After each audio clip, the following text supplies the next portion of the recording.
Hey there folks, Meteorologist Hunter McCullough here for Northern News Now, plus another episode of Beyond the Forecast. We just had some really cold temperatures here this past weekend and even early parts of this week, and we saw a lot more ice forming on Lake Superior. I'm going to be talking more about historical data with that and a look at just what goes into the ice forming on Lake Superior and why it's so difficult to see a 100% ice coverage year here. So take a look here.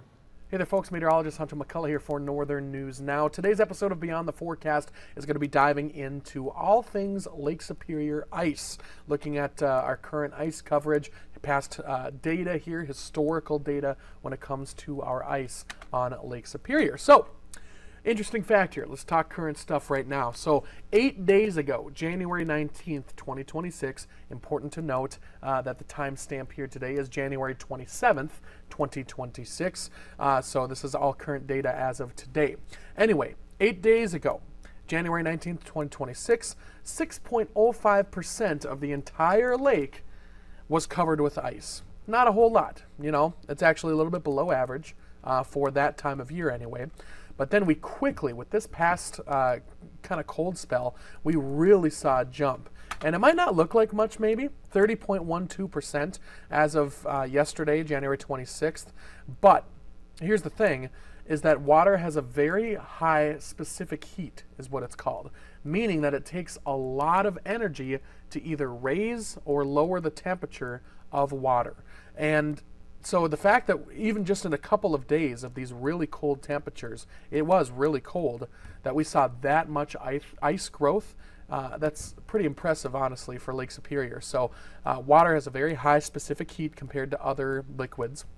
And you can see here that just past cold spell really did a number on our ice here. And we are currently at 30.12% covered of the entire lake. Driving into work today, I already saw one person out there. Be very careful if you're doing this. At the very tip of the bay here, outside of the bay area here, you know, at the tip of Lake Superior, ice fishing. So just be very careful if you are going to do that. Ice is just forming, so very, very dangerous, definitely. Make sure you know what you're doing. If you do go out, I suggest you do not go out. This is a look here of Lake Superior as of yesterday, and you can see a couple of cool features. So, you know, I believe it's a one time or two times a day that this satellite goes by and takes a picture of all of the Great Lakes. And this is one of the images from yesterday. And really cool stuff here. So along here you can see the ice along the south shore. Not a whole lot, and it's tough to see also along the north shore. And that's because we've got lake effect cloud coverage. You can literally see lake effect cloud coverage and kind of lake effect snow as well, stemming over the open water of Lake Superior. Now, what's cool about this is you can see the effects of ice on Lake Superior. These clouds would be a little bit further down to the southwest if there wasn't ice in that bay, or if there wasn't ice down here at the tip of Lake Superior.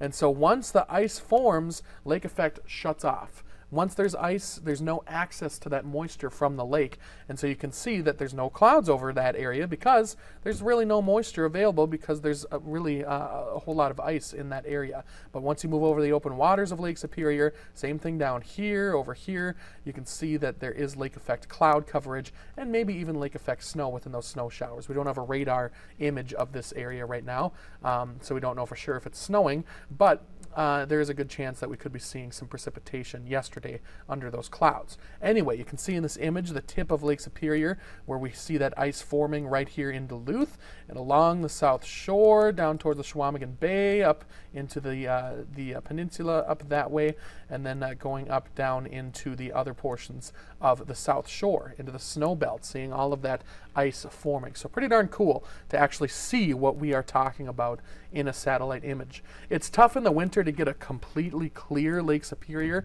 because of all the open water, unless there's ice all over Lake Superior. And let's talk about that. When was the last time that Lake Superior has been completely frozen over? Well, let's take a look here. First off, talking more so about the past few years in comparison with this year. So far our max is 30.44. That happened 2 days ago. It's interesting because we actually lost a little bit of ice between 2 days ago and yesterday. But anyway, 30.44 is so far our max for 2026. Last year was pretty good. We saw 45.6, which is actually right around average for what our max is on Lake Superior. But then we had 2 years in a row of really low ice. 12.0 was the max in 2024, 19.8 in 2023, and then we had above average years both 2022 and 2021, but especially 2022. But when was the last time Lake Superior was fully covered with ice? Well, let's talk about that. 1996, which also coincides with our coldest temperature ever recorded here in Minnesota. So it kind of makes sense. But again, it's not just Minnesota that has a factor with Lake Superior. It touches 3 states. It touches another country as well. So there's a lot of different air masses that can be around Lake Superior at a time. And so while it's cold here in Duluth, it can be much warmer off into eastern portions of Lake Superior. So it makes things complicated a little bit.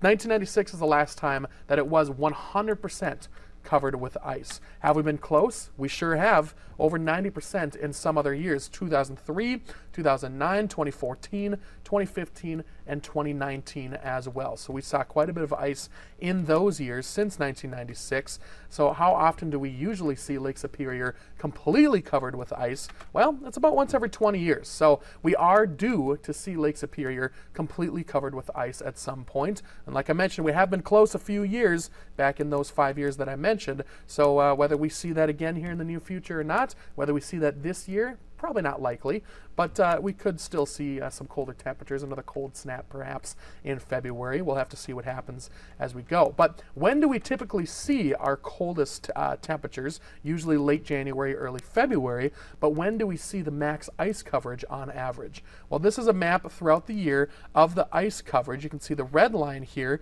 is the historical average that we see throughout the entire year. Down here is the month. Over here is the percentage. And this black line right here is where we are currently. You can see that big jump that we just had. So now we are technically above average for this time of year. These other little blue lines are all the other years that we've had ice, so it's kind of jumbled on there, a little bit annoying that that's actually on there, but that's okay. It kind of shows you in relation to what we are seeing currently. But anyway, so we draw this line here that you can see the green line stretching off from this side and from down here, and you can see that our max ice date is usually in early March. Max ice percent is nearly 50%. It's kind of tough to tell on this graph, but we usually see at least nearly 50%, about 47% or so covered with ice as our max here in Lake Superior, and usually happens early parts of March because of that specific heat being so high with Lake Superior, causing it to be very difficult to raise or lower that temperature of Lake Superior. So there you go. That's all things talking about ice on Lake Superior. We'll just have to see how the rest of the year plays out to see if we do actually increase our ice a little bit more. If we do lose it, we are going to be warming up next week, so I'm expecting to see some of that ice go away. Be safe if you are an angler out there, of course. Make sure that you are really careful if you are going out there on that ice in Lake Superior. And in the meantime, have a great day.